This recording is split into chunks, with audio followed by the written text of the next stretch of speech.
Hey guys, today I'm going to tell you how to fix screen not rotating issue in Samsung Galaxy A35.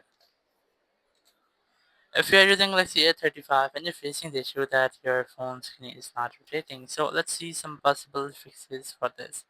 So the very first thing, you just have to make sure that you have enabled your auto rotate. You just have to scroll down, open your control center, and here you must see the portrait option over here. You just have to click on it and it will be switched to auto rotate. Now your auto rotate is enabled.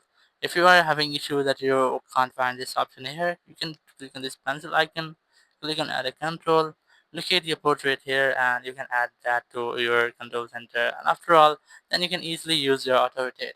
But if you're facing the issue that your auto rotate is enabled but not working, like if your auto rotate is enabled but your screen is not rotating, here you can see that screen is not rotating, so you have to keep in mind, you have to understand that if you want to rotate your screen, your phone screen will not rotate on your home screen. If you want to rotate your screen or you want to use auto rotate, you just have to open any app. Let's suppose I'm going to open my Play Store here.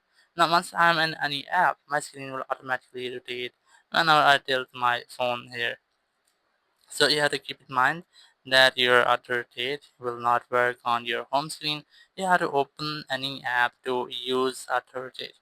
But if you are still having the same issue that your auto rotate is not working on your home screen or in any app, so let's see some possible fixes for this. The very first thing, you can go to settings app here, go to software update, and you just have to make sure that your software update, and your phone might have an independent software update here.